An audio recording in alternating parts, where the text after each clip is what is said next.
क्या आपने कभी अपने जीवन में ऐसी परिस्थितियों का सामना किया है जो असंभव लगती थीं? भारी चुनौतियां, ऐसी समस्याएं जो अपराजेय लगती थीं, या ऐसे लक्ष्य जो अवरोधों की तरह प्रतीत होते थे? यरीहो एक अभेद्य किला था जिसकी दीवारें ऊंची और सुरक्षा अभेद्य थी।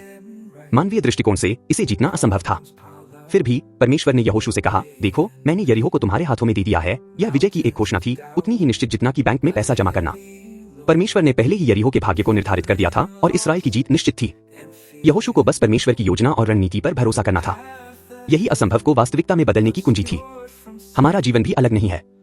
चाहे हम कितनी भी कठिनाइयों का सामना करें, परमेश्वर के पास हमारी सहायता करने की शक्ति है। हमें केवल उस पर विश्वास करना है और उसकी शक्ति पर निर्भर रहना है। यरीहो क्या दर्शाता है? यह हमारे जीवन में आने वाली चुनौतियों और बाधाओं का प्रतीक है। चाहे वित्तीय समस्याएं हों, स्वास्थ्य संबंधी मुद्दे हों, नौकरी की तलाश हो या तनावपूर्ण संबंध हों, जब हम अपनी सभी संभावनाओं को समाप्त कर लेते हैं तो हम परमेश्वर की ओर मुड़ सकते हैं।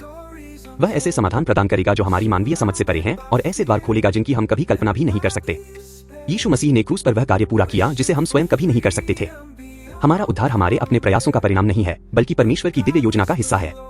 यीशु ने हमारे पापों का दाम चुकाया और जब हम उन्हें अपना उद्धारकर्ता मान लेते हैं तो हम परमेश्वर के संतान बन जाते हैं। हम अब पाप और मृत्यु के बंधन में नहीं है, बल्कि मसीह में एक नई सृष्टि के रूप में जीते हैं। यीशु मसीह ही वह हैं जो हमारी सभी समस्याओं का समाधान कर सकते हैं। जब हम उन पर भरोसा करते हैं और उनका अनुसरण करते हैं तो हम विश्वास की अविश्वसनीय शक्ति का अनुभव करते हैं जो असंभव को संभव बनाती है।